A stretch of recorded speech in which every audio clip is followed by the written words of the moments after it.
My name is Emrah Engin Deniz. I'm working for Global Water Operator Partnership Alliance, a global program of UN Habitat. I'm based in Bonn.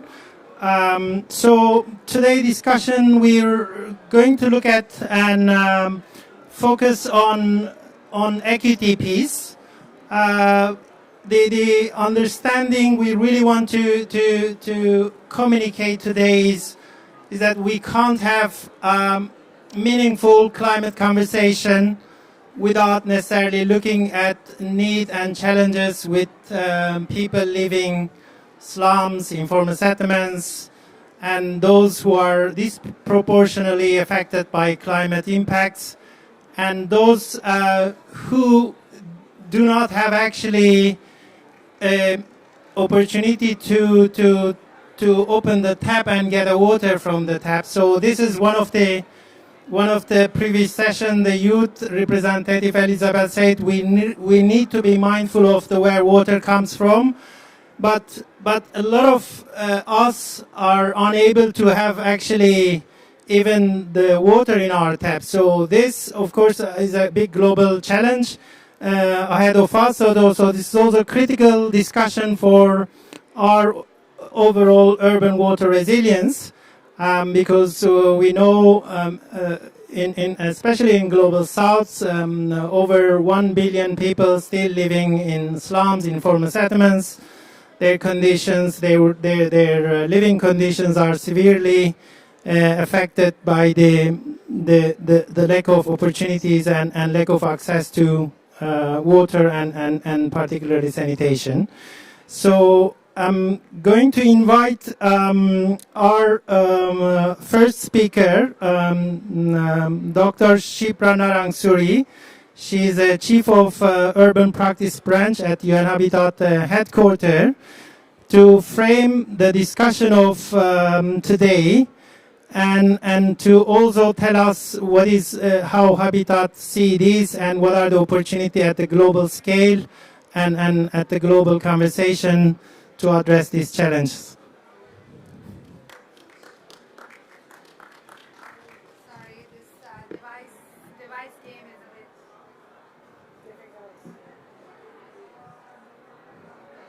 difficult.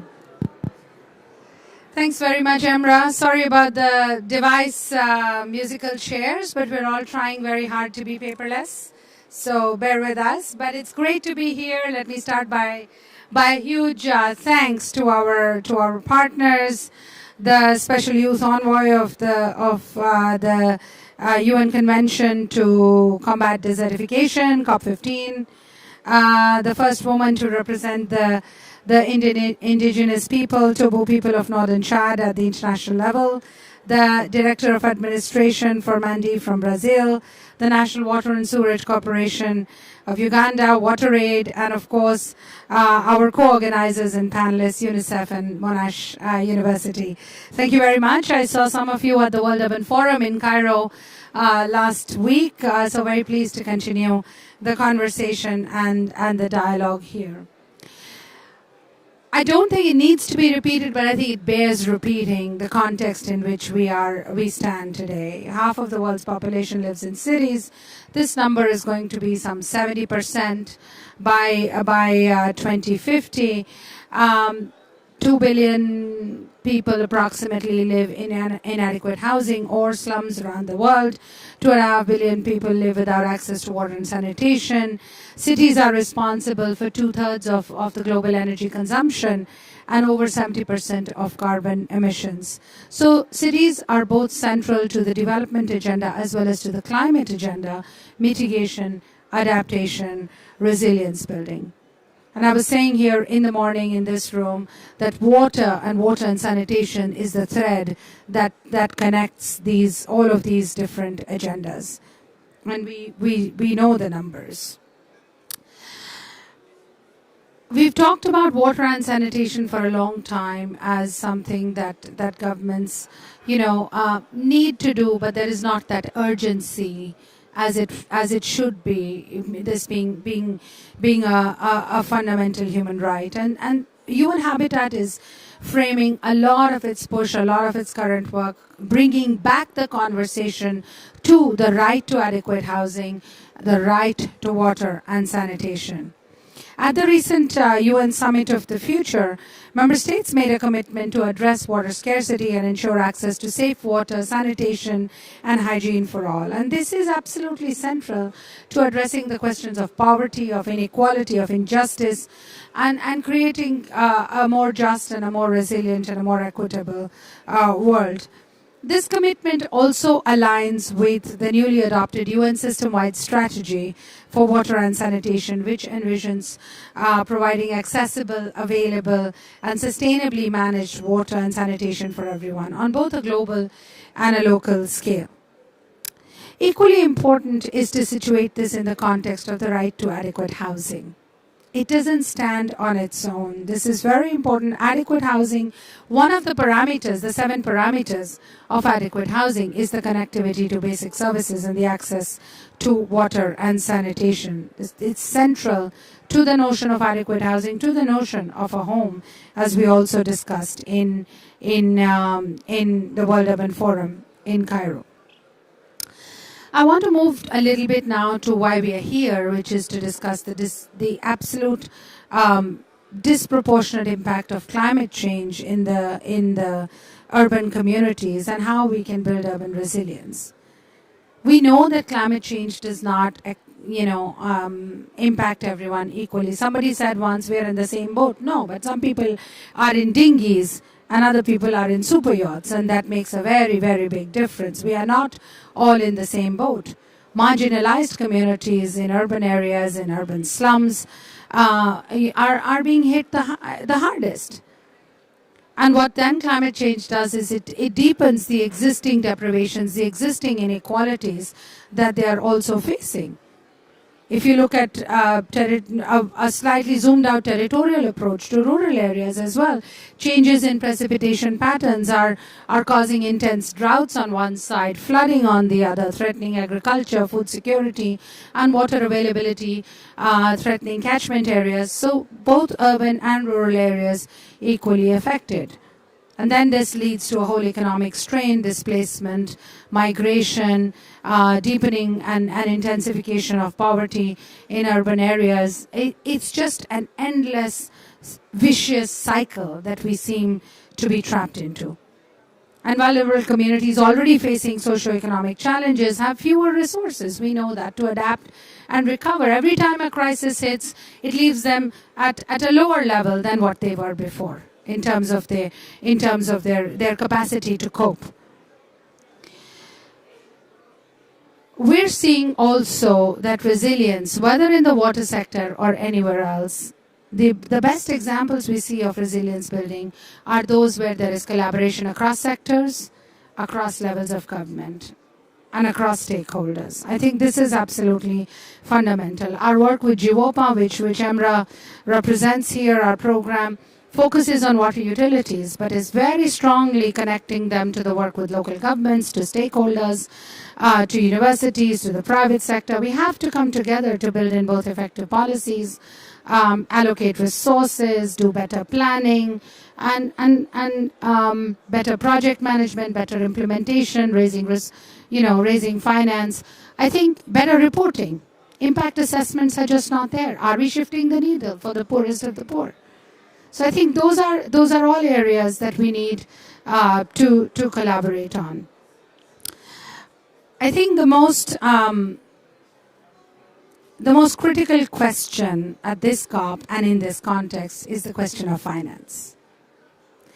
It remains a big gap. The 2024 State of Cities Climate Finance Report highlights that highlights the financial needs of cities to meet the climate goals. We're talking about, I don't even know where to start counting the zeros on this, but we're talking about what, $4.5 trillion or $4.3 trillion annually for mitigation by 2030 to stay within the 1.5C scenario. We're also talking about adaptation finance being critically low, with only $10 billion allocated, which is just 1.2% of the total urban climate finance needs. These gaps underscore the urgent need to increase funding for adaptation, funding for mitigation at the city, the local level.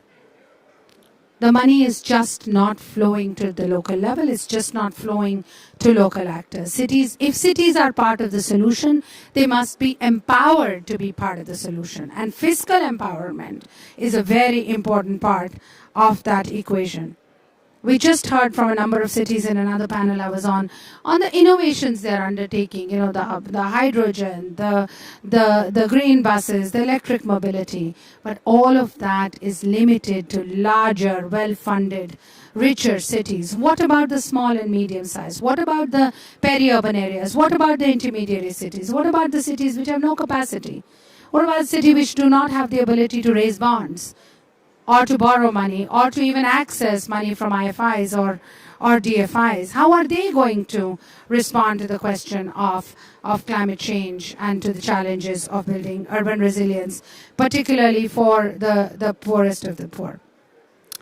I want to conclude by re-emphasizing that local solutions, local partnerships, local engagement, supported through a multi-level governance and a multi-level action system, is really the way to go forward. For UN Habitat, this also means bringing the entire UN system together in support of this agenda. Because not the entire UN system works at the local level as effectively as some parts of us do, some other parts don't. But I think most of them are recognizing that local action, localization is absolutely essential. UN Habitat is the secretariat and the lead for something called the Local 2030 Coalition, where we bring together 15 UN entities along with the resident coordinators to implement and support catalytic localization initiatives, capacity building, policy coherence on the ground in cities, in countries. I already mentioned GWOPA, which is a major program we have, which is advancing partnerships between utilities in country as well as across borders. And I think the importance of peer-to-peer partnerships, connecting cities and utilities and other institutions across borders, helping them learn from one another, helping them to support one another, is an important role that all of us collected together in this role, in this room today can play. Local leadership, national leadership, both were mentioned in a previous session that I was in. Nothing works, no needle shifts without engaging the political leaders at all levels and having them on our side in order to pursue this path of resilient cities, sustainable urbanization, and climate mitigation and adaptation for all. Thank you very much.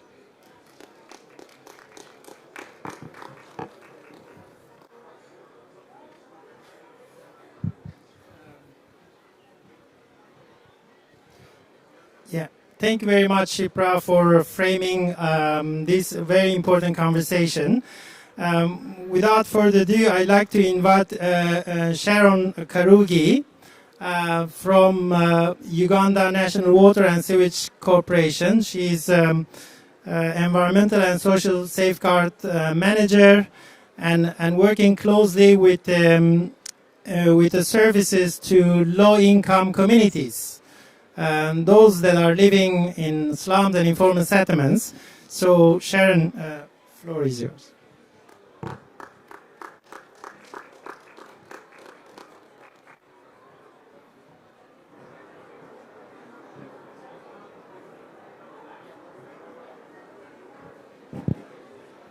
Good afternoon, everyone. Thank you, Dr. Shipra, for the opening remarks and highlighting the challenges that we face.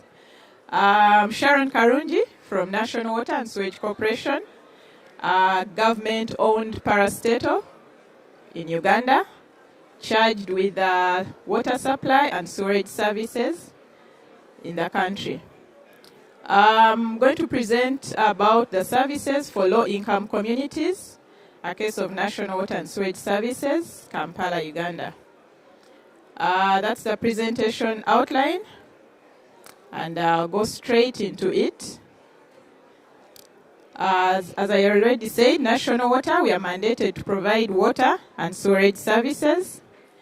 And our mission is sustainably and equitably provide cost-effective quality water and sewerage services while conserving the environment and enhancing stakeholder trust.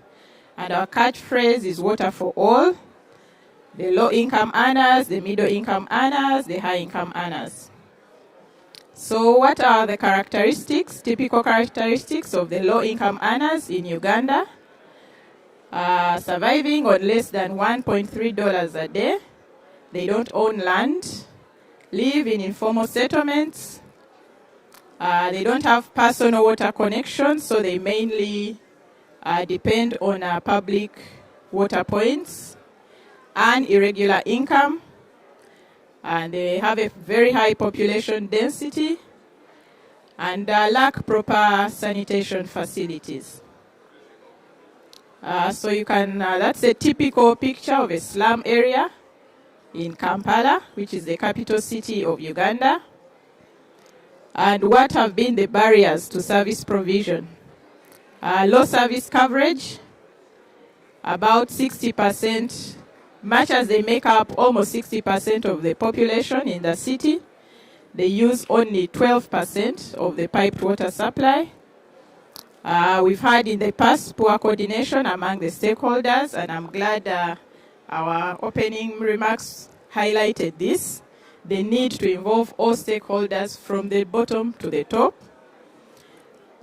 Weak and inadequate community engagement, and then bad payment culture. As already highlighted, they have irregular income, so the culture of monthly bills does not suit them at all. So what has been our strategy as a corporation to improve the situation? We have institutionalized the poor service provision. We have a well-defined policy and strategy to provide water and sewerage services to these communities. We have a special tariff and connection policy that suits the low-income earners. We've increased on the financing infrastructure to the informal settlements. And we've also improved that technology to create a good mix that suits the informal sector, as you see ahead, and then the social marketing, of course, of the services. We've also established a dedicated branch within the Kampala area that caters to and serves the informal sectors across our service area.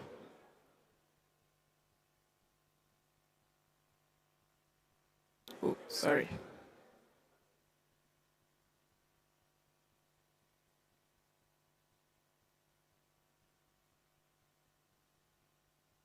Yes, so under this approach, we've introduced a prepaid metering system and using a token. So each consumer or each user can have access to a token which is preloaded with an amount of money that they can afford at that moment, and they can use this token at the prepaid metering points to get just enough amount of water that they need. And further to this, the tariff, as earlier mentioned, is really low to enable access at approximately $0.828 per cubic meter. The connection fee is fully subsidized by the corporation. So installation of these meters, the connection requirements are taken care of 100% by the corporation. Currently, we have about 500,000 beneficiaries using almost 50,000 tokens with a connection of almost 2,500 prepaid meters installed in the various informal settlements around the Kampala city.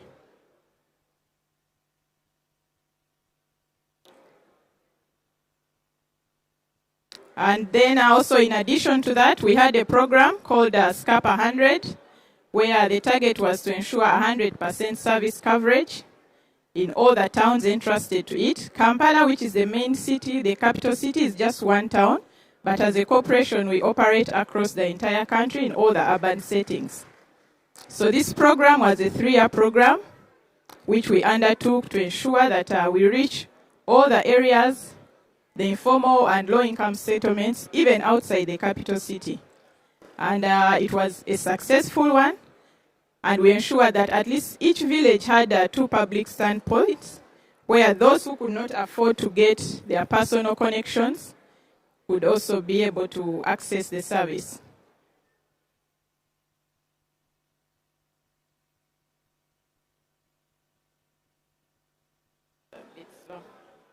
Okay, so mainly that was on the water part. Now let's go to sanitation. Our sewer connection rate is still a bit limited, almost at 30%. So we still have a lot of pit latrines. We have septic tank users, and this is both in the low income and even the middle income settlements. So to this, we have constructed 2 fecal sludge treatment plants that facilitate the collection, transportation, and the treatment of fecal sludge from those who are not connected to our sewer lines, treated, and then, of course, discharged back to the environment in a clean manner. We are also, at the moment, constructing 64 toilets around the informal settlements, mainly to serve the schools, the markets, the parks, the barracks, which cater for most, if maybe 90% of the low-income earners we have. These toilets are connected to the sewer system, so they discharge into the sewer network, and they are free of charge, but they are managed by the communities in which they are located. So far, we've launched 12 of them around the city, and the project is still ongoing to have more. So that's just a pictorial after we handed over one to a government-owned school, which is now in use. They have 6 dance toilets that cater for both the men, the women, the disability, are also taken care of the disabled. Yes, and as Dr. mentioned, community involvement has been key because we realize the buy-in is very critical for both maintenance of the infrastructure, but also for the community to utilize the service and understand that it's for their benefit. So we've done a lot of community sensitizations. The community actually offers the land. As a corporation, we've not had to buy the land on which this infrastructure is, both for the water standpoints and also the public toilets. We have, as already mentioned, a dedicated Propua branch that engages the community, that responds to the issues, that undertakes the operation and maintenance of the infrastructure. We have points of sales located very conveniently within the communities. So once the token funds are exhausted, this person can walk into any point of sale and replenish. And they usually put, little amounts because, again, of the affordability. So someone can load even twice, thrice a day to be able to access the water. We've also trained the local leadership and the community mobilizers to ensure proper maintenance of the facilities. So these are some of the benefits that we've accrued from these projects we've undertaken. Convenience for both the utility and the users. As I mentioned earlier, it was hard for them to have to deal with the monthly bills, but now it's prepayment. In whatever installation you had, even as low as less than $1, you're able to load. We've had, of course, a reduction in the vandalism as compared to the private connections. Community policing has been also enhanced through social marketing. In Uganda, we have a big problem of illegal water use, but we've seen this reduce because now people are able to afford. They can get as little as they want. Even 5 liters, you're able to go and fetch and use what you can afford at that time. The price regulation has also improved access because we now have many people that are able to access the service. And it has also enhanced our corporate image and the customer service index. We still have some challenges though. The prepaid meters and even the sanitation facilities, the demand is high, but the cost is quite on the high side. And as I said, it's met 100% by the organization. We also have high maintenance costs. The costs of maintenance are quite high. The spare parts are pricey. We still have technicalities such as social challenges, vandalism, damage. As I say, they give us this land free of charge. We put the infrastructure. So if the owner wakes up tomorrow and says, no, I want to do something else here, then we have to move the infrastructure. The land tenure problem, especially in these informal settlements, they don't own the land. The physical planning is poor, so maneuvering through some of these to install these infrastructures is not easy. We've also had resistance from the vendors. Previously, the public standpoints were operated by individuals. So matchers as a corporation would give at a very low price. The vendors would mark up for their profit, and then access would become a problem. So now that each user has access to a token and can fetch as and when they want, of course, we've received resistance from some of the vendors, and some of them are local, leaders. Yeah. So key lessons. Yes, much as they're expensive, we've been able to leverage the high investment costs through the social benefits. We need to institutionalize the provision of the pro-poor services. Effective coordination is very key, and mobilization in the communities for buy-in and for sustainability. And then strategic partnerships are also key. We've, in some instances, brought on the private sector, the NGOs to partner with us and reach as many places as possible. So, thank you.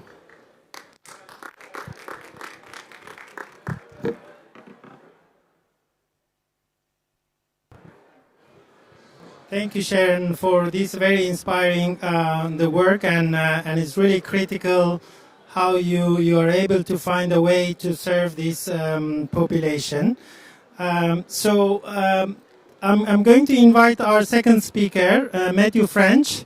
Matthew is a senior director at Monash University, which has been doing very interesting work combining research with action on the ground that could demonstrate solutions for cities. So I'll invite Matthew to talk about it more.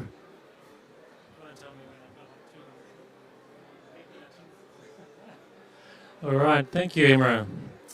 Thank you, Sharon, for your fantastic presentation and inspiring work in Uganda. Can you hear me okay down the back? Yeah.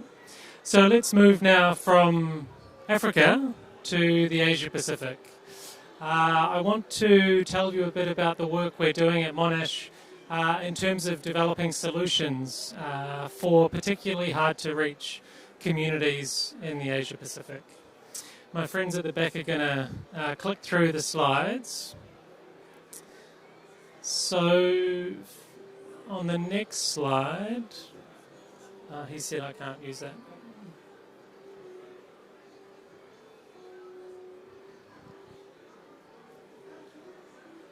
Perfect. So hands up if you know where Monash University is.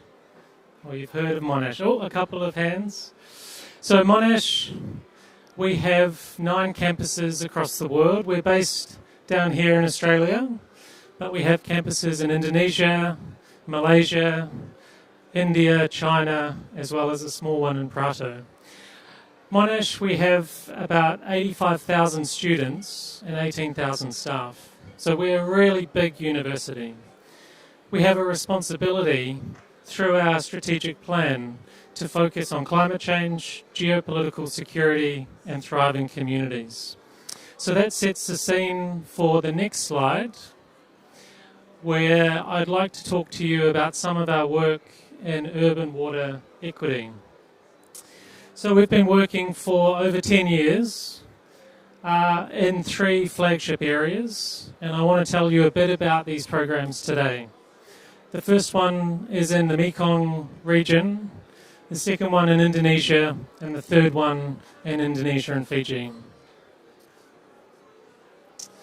So in the Mekong region, we're working with partners to explore nature-based solutions for the 4 countries in the region.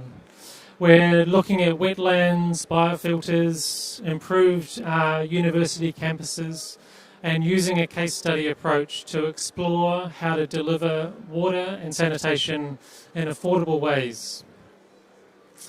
So for example, you can see here, this is a cross-section of a street in Cambodia where we're working with local authorities to improve stormwater management, to install wetlands and biofilters, improve sewer systems. So trying to achieve a whole range of co-benefits from the urban design to reduce the urban heat island effect, to improve access, to deal with sanitation and improve water. And so you can see some of the examples here of the co-benefits that we're trying to deliver through these interventions. Here you can see an example of the street and how it looks, where we aim to improve climate resilience and adaptation in terms, as I said, urban heat island, but also provide spaces for amenity, for improved access, street vendors, etc. And in all this work, we really focus on an intersectional lens. So thinking about disability, thinking about gender, thinking around diversity of people's experiences, and making sure, as we heard in Uganda, that communities are at the centre of the planning of these projects. The next project is the Citarum River in Indonesia. It's one of the world's most polluted rivers, and over 25 million people rely on the Citarum River in West Java. We know that the issues are rapid urbanisation, climate change, solid waste, and ecological deterioration. And so on the next slide you'll see we are adopting a living laboratory model with our partners, with government, with communities, with industry, with non-profits, where we're exploring, experimenting, co-creating and piloting solutions in the Citarum River to improve climate resilience. We've taken an approach to focus in the region of Bandung in West Java and focusing very much at the community level. And on the next slide you can see deeply embedded with communities, a participatory design process that puts communities at the centre of their decision making and their planning. What we have heard and what we've incorporated is the importance of achieving multiple co-benefits. So not only water and sanitation, but also thinking about adapting to climate change, extreme weather events, rising sea levels, heat island effects, but also obviously for many low and middle income countries, but also high income countries, the importance of thinking about the economic dimensions is also important, as is solid waste. And on the next slide you can see an example of the master plan that we've co-created with communities, with government, where we have worked and identified intervention areas. For example, waste collection areas, communal sanitation, even things like playgrounds. So thinking about water and sanitation beyond just the technical aspects, but thinking around how it can bring communities together to achieve the impact we want. The last sort of snippet case study I'd like to explain is the RISE program. As we've heard, around the world, over 1 billion people live in urban informal settlements. And we know this is particularly a challenge for early child development, diarrhea, gastrointestinal health is a major challenge in informal settlements.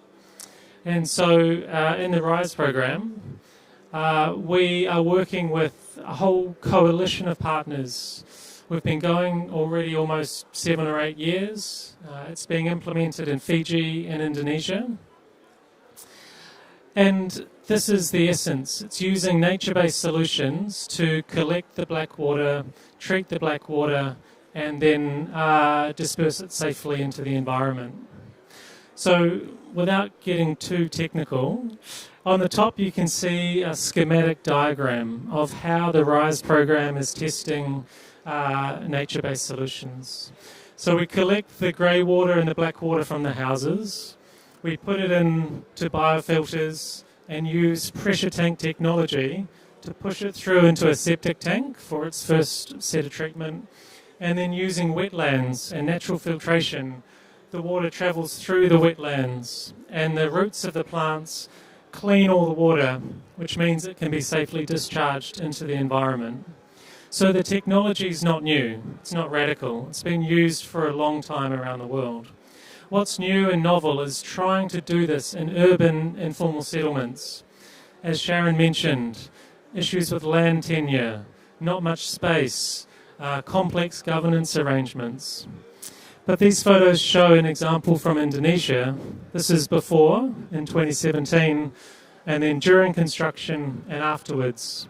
And you can see here we've got not only a street, but we've got these very slim wetlands, which are those wetlands there, that are treating the water and delivering that sanitation service as part of an integrated approach to upgrading those informal settlements. Next slide as well. This is an example from Fiji showing the wetlands, and Makassar again showing the community in and on the infrastructure as well. And so it's not a cookie cutter approach. As we all know, we need tailored solutions for different communities. I think there's another slide. Oh, as part of the RISE program, we're also implementing a randomized control trial to systematically monitor the health impacts of the nature-based solutions. So I'm happy to talk about that more if you're interested in some of the scientific work that's going on as well. Inclusive co-design is at the heart of the process. So just as we saw in Uganda, working with communities in really interactive ways. And these photos show once the infrastructure is built, the communities are taking a very strong role in the ownership and the maintenance of the infrastructure because they were so involved in the co-design. And then I think if I go to the last slide. So hopefully from these 3 examples you can see some of the work that we're doing with partners across the Asia Pacific. Here I wanted to just highlight some key lessons learned. The first is really around the power of design, so the role of design in unlocking opportunities for action in water and sanitation. The second, as I mentioned, was intersectionality, moving beyond simple views of gender or disability to recognise humans in a more nuanced way and to challenge prevailing water and sanitation approaches. Number 3, we heard from Shipra around consortia and partnerships. We can't do this ourselves. We have to work across different sectors, and we're finding that a place-based approach can lead to a whole range of co-benefits as well. So I think my time is up. I'd like to thank you for the opportunity, and really hoping that this gave you a flavour of some of the work that our partners are doing in the Asia Pacific. Thank you. Thank you very much, Matthew. This is really inspiring, and it's really nicely put how these things can be delivered, and there is solutions to that. So from Asia Pacific, we would like to move to Brazil. So I'm going to invite Lydia De Paz from a small organization, or maybe big organization in Amazonia, Mandi. She is director of the administration, and go ahead, please. So she's going to talk about the water and sanitation, their work. I'm sure another inspiring work in Amazonia regions. Thank you.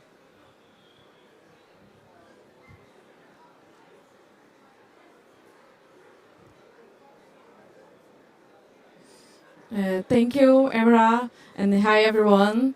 I'm a little nervous because it's my first session in English, but I will try to make this dialogue in a constructive way.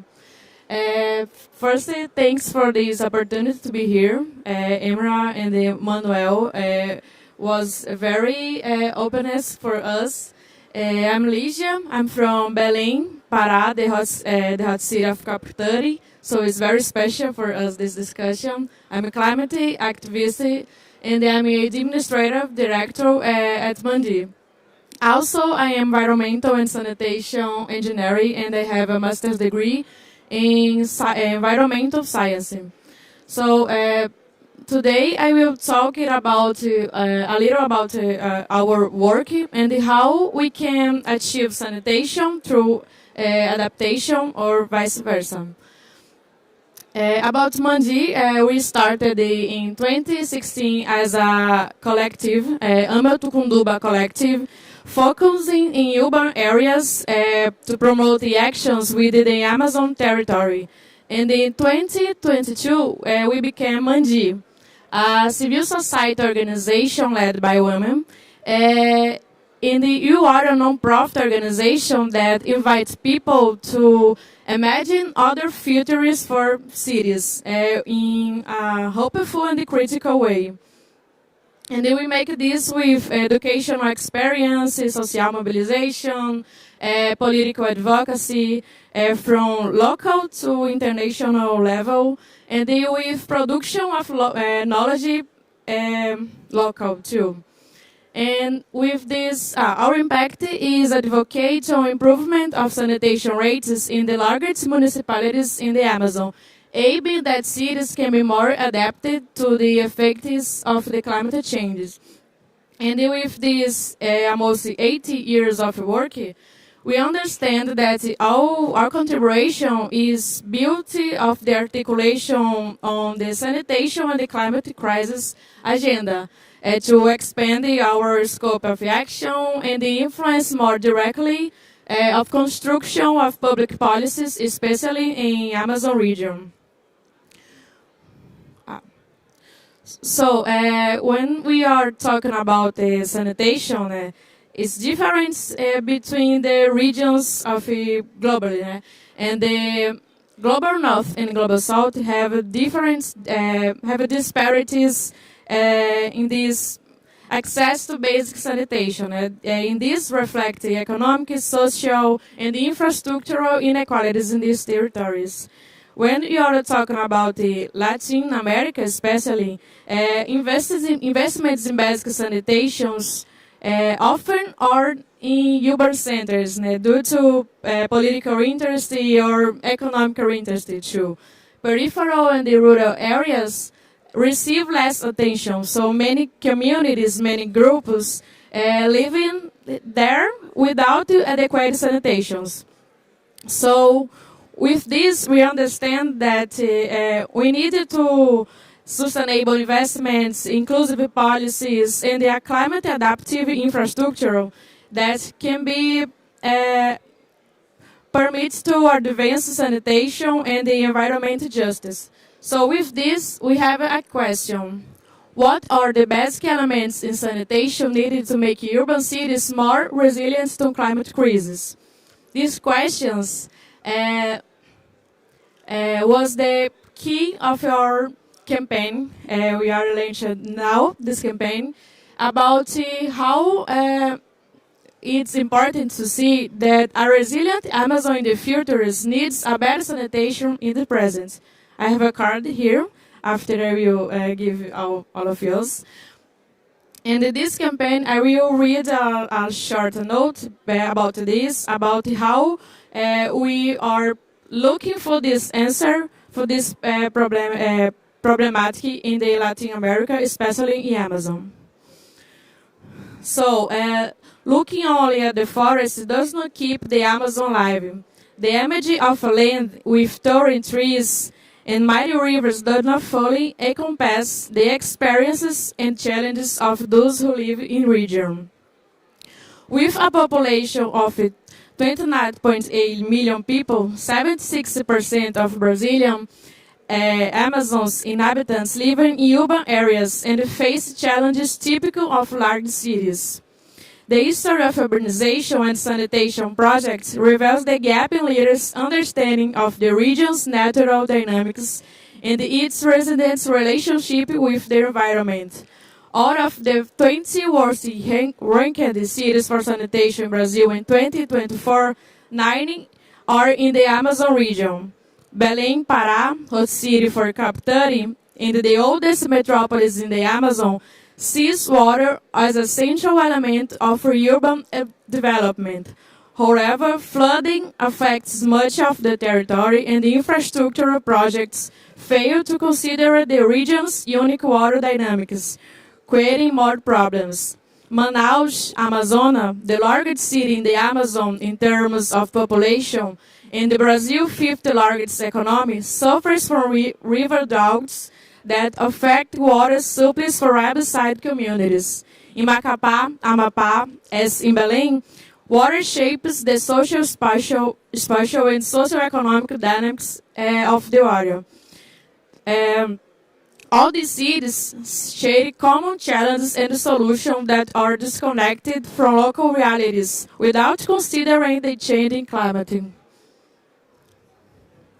Our campaign, More Resilient Cities with Sustainable Sanitation, was linked to spark reflection on the diverse way of life in Amazon cities and their relationship with water access, especially to link two often separated agendas, sanitation and climate adaptation. To this end, we have immersed ourselves in Belém, Macapá, and Manaus, conducting a unique study based on data analysis and the exchanges with case stakeholders such as organizations, local leaders, and researchers. This study was conducted by Thales Miranda and Amaranta Sodré, researchers for Amazon. Our aim is building knowledge and strategies that support public policies connect these agendas with a critical and helpful approach that embraces the diverse realities of the Amazon.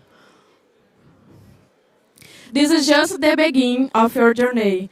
I invite all of you to join us on this voyage to see where the tide will take us. Thank you.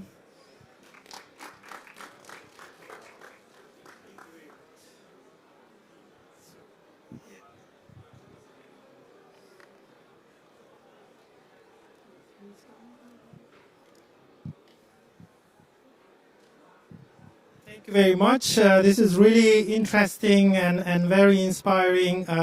Women-led organizations really looking at to improve water and sanitation ecosystem in Amazon region, which I didn't know actually was hosting such a massive population in such a fragile environment. So we are moving to a bit of panel discussion, and we unfortunately used quite a lot of our time, but we still do have some time to have some meaningful panel discussion. So I'd like to invite, first of all, a youth representative, Meram Taher. She's a special youth envoy of the UN Convention to Combat Desertification, COP15 presidency. And she's also representing the Northern Chad community of Tabu to the stage. And then I'd like to also invite colleague from UNICEF, Farai Tunhumba. So Farai is a senior advisor to water and sanitation, climate resilient work of UNICEF at the UNICEF HQ. And I'd like to also invite Partha Hafez Sheikh from WaterAid. Yes, please come on the stage. Yes, please go on that side. So I'd like to take opportunity to bring back to our presenter also to the panel. Sharon, please move to stage, and Matthew as well. And Lydia, I need to maybe move my stage to somewhere.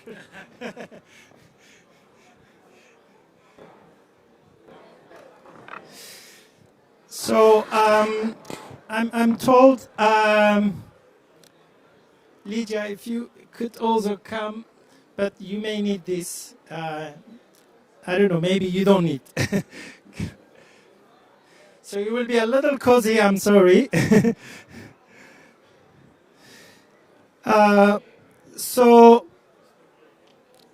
So I have a set of questions to the panelists, but I'm going to start with those who have not spoken. And I'm told, unfortunately, Mariam has some time challenges, so we're going to start with her. So Mariam, tell us, please, what do you think the connection for climate resilience in rural communities and particularly indigenous community? Hello everyone, I'm very happy to be here and the US representative in this panel. I'm from the north of Chad, who are the Tubu people. It's the indigenous people of the north of Chad, and we're also in Libya, in Sudan, and in Niger. And I work with the organization Les Femmes de la Diaspora Tchadienne, who is founded 3 years ago, and we're working about the water accessibility in Chad. For example, I just came to one of the small town we do water pump accessibility, and people were working like 1,000 kilometers to go to have water. Now it's just in front of their home.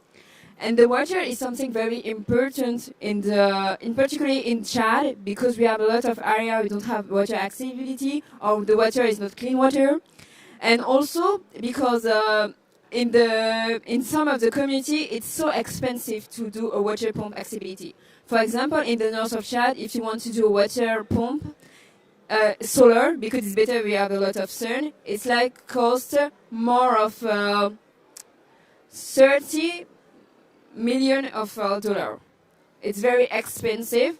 You can do a simple water pump, but it's not still during the past year. It not will be working. And a lot of people don't know the situation of the Chad. I don't know if you know the situation of Chad, but we are like the 4th most affected country by climate change.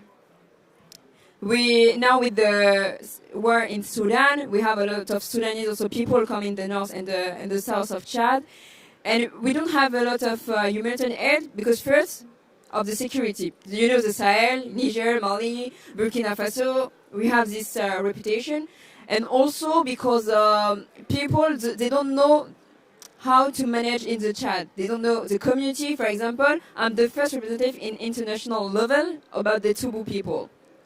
And we have like some app to translate the language in French and Arabic. We have like some book and so many initiatives, but no one know about hers. And we have like some initiatives by Switzerland or USA. And the first, we need the indigenous people to be at this kind of conference, to people look at hers, know what you are doing, what's happening in your country, and you know also to find partnerships. Because you know sometimes you have like private sector, climate activity inside, you have like north inside, south in other side. But we're in the same planet, we're interconnected. You see, the flood was happening in Chad. For example, in my region, it's very desert. We have a lot of flood.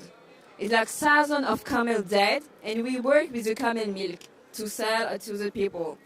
And also people dead. And for example, we have a gold in the north of Chad, and a lot of people using mercury. It's very dangerous for the planet, for the land, and for the people, because you can have the cancer. And this is of somatic if you have like to do a very hard communication about that, but also to provide to people the fine solution is the community first. It's I don't know, I think it's not good idea, but so many of Americans come in the country and do solution, But the solution you have to ask to the community if it's what is the priority: the water, the food security, and after you're doing project. And I think it's the biggest problem is sometimes a lot of people doing amazing project in many places, but not for the right the emergency now for the people. And it's why in the summer we launch a plant tree for women. First to fight the desertification. Second to have a women empowerment, and to have also the finance to go to do the market, and to girls to go to school. But if you don't have water, you cannot do that. Water is the key of climate change, because without water, you lose the biodiversity. You have the desertification advance. You have also all the climate change. It's why with the COP15 presidency, we work about the synergy of the three COP. You know, the three COP not working together. Like before, it's like every COP doing a thing. And now we do a convention. All the three COP you have to working together to communicate. For example, now at this COP, we have the CBD presidency and the desertification presidency at this COP. And also to show to the people it's interconnected. If you're not working and communicate, because if you have desertification, you don't have water. If you people don't have water, you will have the migration. If there are the migration, you have some conflict with people because people say it's my land.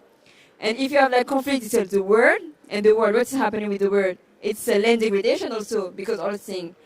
And also to say to the people, we have the money. Because if it's the word, we can buy the weapon easily. And I think the money is not something complicated to find. We can find it. And also to show the solution. Because we are talking. It's good talking. It's the first step. But you have to find solution together. For example, someone working about the engineering in water. Someone who can translate for the community. And all the things to work together. It's that we're doing with the Association Les Femmes de la Diaspora Tchadienne. And I hope also you will be at this COP to learn what's happening in other countries, to learn more. And I'm very happy to have a peripheral panel.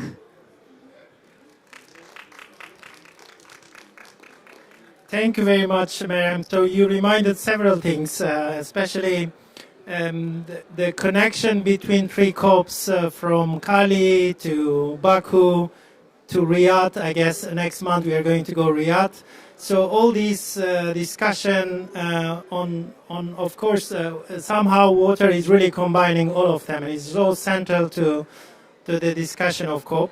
You really emphasized again and reminded us again, I guess Matthew, Sharon, and many of and Luigi's presentation was also about community, and doing together with community, engaging them and empowering them to engage meaningfully and to tell what works for them and what works for everyone. So I think you wanted to also make some connection to the COP16, and then Liv, if you like to make it that statement, so then Yes, of course. yeah, and then we can let you go if you like to. The COP, for people who don't know, the COP desertification, it's like 2 years of presidency. It's not like the COP and climate. And now we're working first about the youth recommendation for the COP, because it's the first time in the UNCCD presidency we have a youth special envoy. And also to have a big civil society will be at the COP. Now, Saudi Arabia asked to UNCCD to accredit a lot of civil society. If you have organization, it's time to doing that. And also, we will have the Water Summit in the 3 December, which is organized by France and Kazakhstan. And I also invite you to be involved about that. They create a working group. I don't have many information about that, but maybe it's a first step to be involved in the working group and to see how you can manage about that. And we do a lot of things with Saudi Arabia, and I hope they will take your recommendation. And I'm sure Saudi Arabia have a lot of solutions also. I hope they can share with all the country. And I hope to see you at Saudi Arabia also. Thank you very much. I'm not sure if you like to stay with us, and if you have a time restriction. So if you like to stay, of course you're welcome. So with that, I would like to move to Farai. So because it's already a role in the corner of the UN. The ball is in the corner of the UN. So first of all, I think we have now, for the first time, UN system-wide water and sanitation strategy. Nicely done. So maybe you can tell us a little bit about that and what this strategy is going to achieve and how it's going to contribute to the climate discussion. And finally, of course, what is it that UNICEF is taking on this? So this is a very interesting discussion, and I think the whole idea that climate action happens at the ground level, at the community level, at the household level. I think all the participants that we listened to earlier have really spoken to that.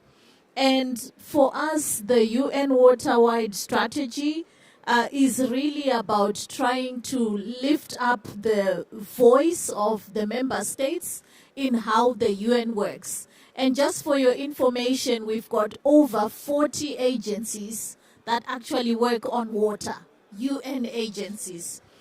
So that already shows you how fragmented the UN system is when it comes to working on water and sanitation.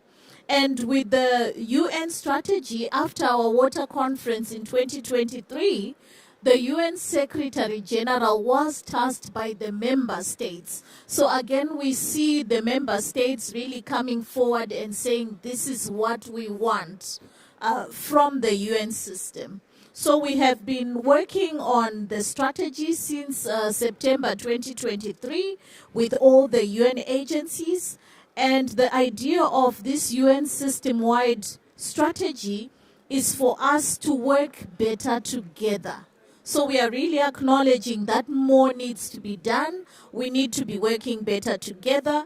We want to see stronger leadership from the UN system when it comes to issues of water.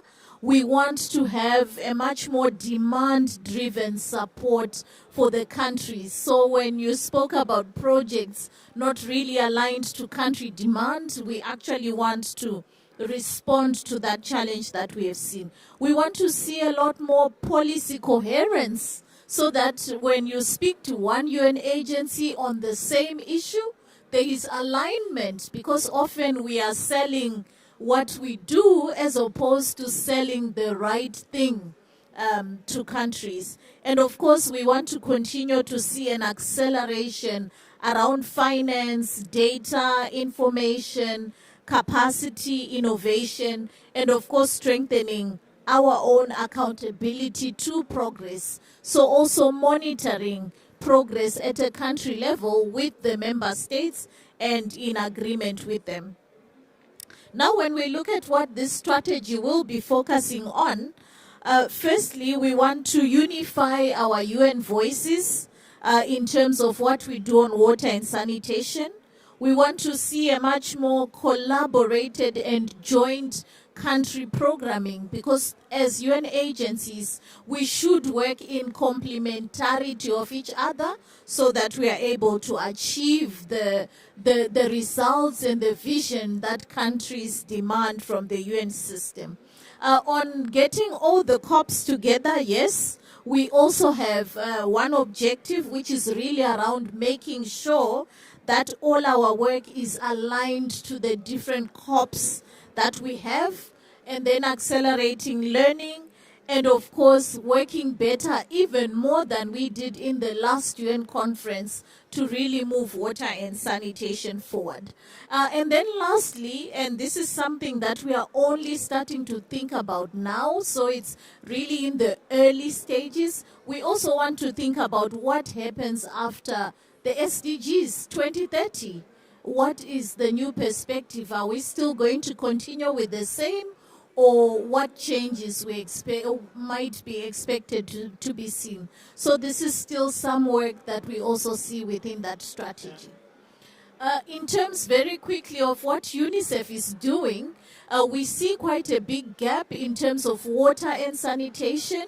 Drinking water takes about 5 to 10% of all water resources, and it is a critical lifeline. So for us, ensuring that there is drinking water for households, communities, the most vulnerable, particularly in the context of climate change, is critical. And similarly for sanitation, we believe that everyone should have access to sanitation. And what we have done, particularly on sanitation with the Green Climate Fund and other partners, we actually unveiled on the first day of COP what we are calling Annex 3 to the water sector guidelines, which really talks to how we can start to access more climate finance for the sanitation sector. And we hope that this will make a big difference as we try to improve urban services. Thank you very much. Thank you. This is really great, Farai. And I think there was a figure in Matthew's slides how important for early development. The figure was huge. Maybe you could remind us what was the exact number. It was like 500 something. That's so critical for child development, especially in the early learning that UNICEF is trying to address through the various programs. And I'll move to a country which is one of the, if not the most, I guess is the most vulnerable to climate discussion. The seventh vulnerable. So Partaf is Sheikh from WaterAid. He is director of the policy and program in Bangladesh. So maybe tell us a little bit what WaterAid is doing in Bangladesh, and especially from the gender perspective, what it means and how the climate affects especially women and those vulnerable communities. Thank you. Thank you for this opportunity and this beautiful, and brilliant panel that we have here, and also the three presentations. So I saw a lot of things common within the three presentations, and it's the blue line of the water, the thread that basically binds all us together. What WaterAid does, I'm sure everybody knows about WaterAid here, but just to reiterate that, we are an organization who works in water, sanitation and hygiene. And in Bangladesh, we also work in coastal communities where the vulnerability of climate change is, basically extreme, but also at the urban cities level where, Dhaka and the metropolitan. What we do in terms of climate resilience, and when we're talking about cities or towns, we have supported one of the coastal towns in Bangladesh, which is a climate vulnerable city or a town, what we call municipality basically, with piped water network system, which we are really investing on to make it more climate resilient than it is, because there are a couple of cyclones that has gone through, but it has survived that. So, even in Dhaka, we have seen from Uganda, and it's really interesting to see how common the issues are in the city area, particularly with the low-income communities. You talk about non-revenue water. So basically what we have been able to do in terms of reducing non-revenue water is providing a base for the low-income community people to come together, do and build a CBO which is recognized by the utility, and they now can apply for illegal water connections, because illegal water connections, sometimes it's even 40% higher than the amount of money that a legal connection has. When you talk about gender, basically, it's all about participation, and I have seen within the three presentation the thread of really having meaningful participation. So even what we do, even when we are supporting the low-income communities with water and sanitation facilities infrastructure, the women are at the center. They are there to understand, to tell us where the water point needs to be. Because it's a matter of safety and security for them, where the toilets needs to be, the infrastructure. And when we talk about cities, definitely the local government institutions in Bangladesh, we call in the major metropolitan areas, we call it city corporation. So those authorities, those representatives are also there. The local people who controls all of the LICs, we also get them involved. So the women are there, at the core, where they decide where the latrines, where the water points would be, where the bathing place would be. Because as I said, it's a matter of safety and security there. So it's not only that, but how they will get it. It's not us who go. As I said, the CBOs, women leading, the secretary, the president, or the cashier is part of, and within those three, women has to be there. They are the ones who are negotiating with the utilities. And with the utilities, we are providing them the support so that they can, give them legal water connections. And now it is ingrained within their structure, within their, laws and the policies, what we call citizens' charter. So basically, it's now ingrained there that, anybody wants from the local low-income communities, they can get a water connection there. So in terms of gender, in terms of how we get the water connections, legal water connections to the low-income communities, that's basically how we work at the urban metropolitan cities there. But I started off saying at a municipality, which is much smaller. It's about 25,000 people in a population there, where we have supported piped water network system, which we are now trying to really make it more climate resilient. As I said, a couple of cyclones have gone and it has stayed, at least it has withstood all that. Even there, where, how, who is going to be involved, I understand, probably time is less, definitely. So there, women are there. We have worked with the government, the Department of Public Health Engineering, so that a FSTP can be installed there. And we were talking about, fecal sludge management and all that. And we have also those experience about DWATs, decentralized wastewater management systems there. So this is basically how we are working in Bangladesh, looking into the gender, looking into how we provide better water and sanitation services, which are safely managed. So let me stop there, and if there are questions, I can definitely go and answer. Yeah, thank you very much. Because I'm sorry to insist that we have a little less than 10 minutes, and I like to take Mike to this side of the conversation. Maybe some people might have a question, or they want to contribute or share their experience and innovations in this area. So floor is now open to the panelists. So panelists, you can also ask to each other if there is any burning question you like to ask. And floor now is open. We have, I think, 10 minutes, a little bit less than 10 minutes, but we have time. So, yeah. So please introduce yourself, and if you like to ask specific panel, or you want to just throw it out there, so just let us know. All right. Thank you very much. My name is Ibrahim Musa. I work for Water Aid Ghana as the head of strategy, policy, and campaigns.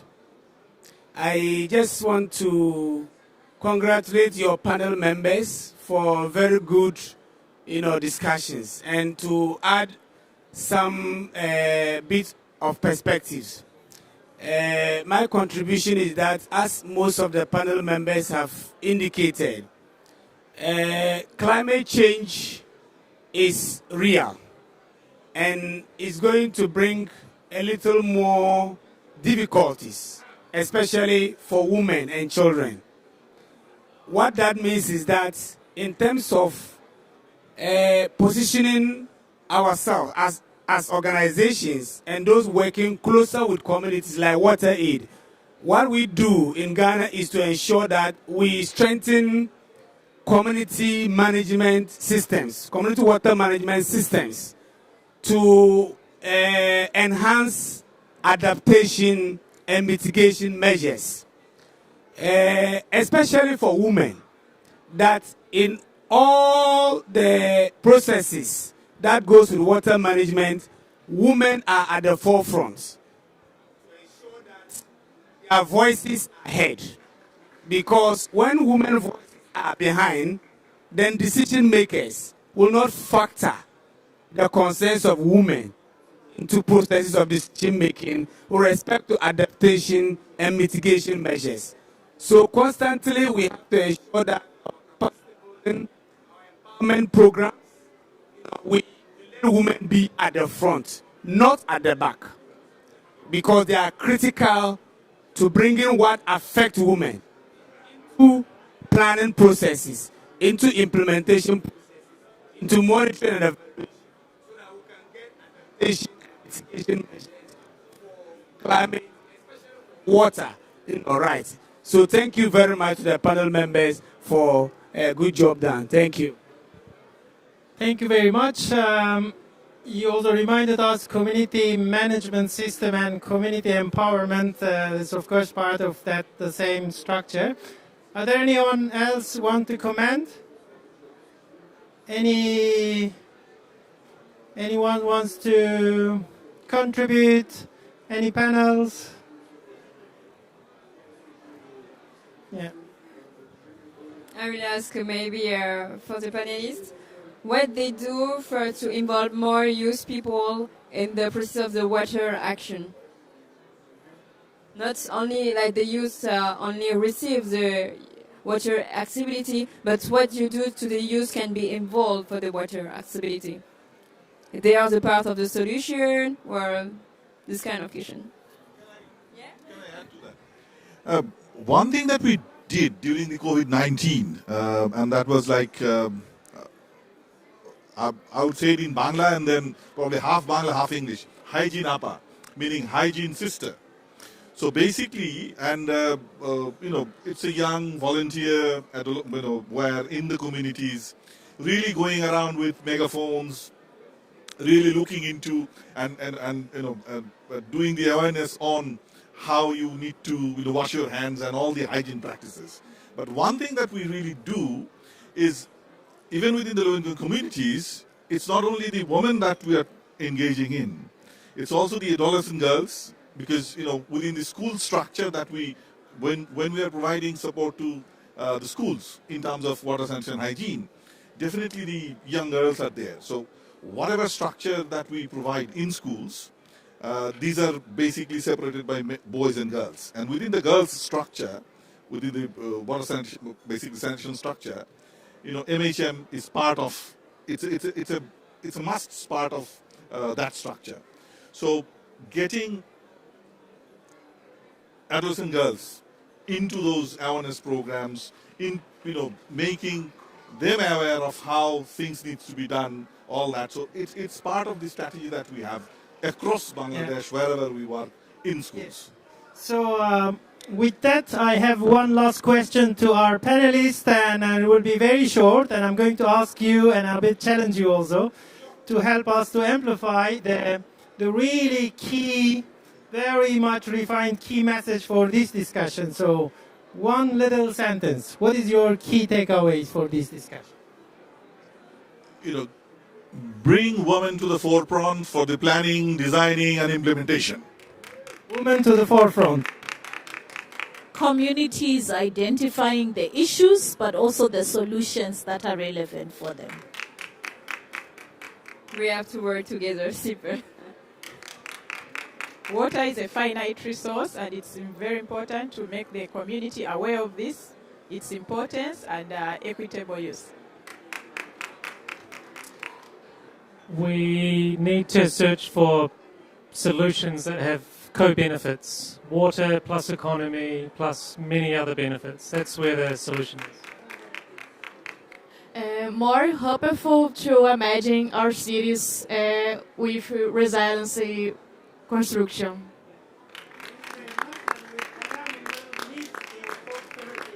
See you next year.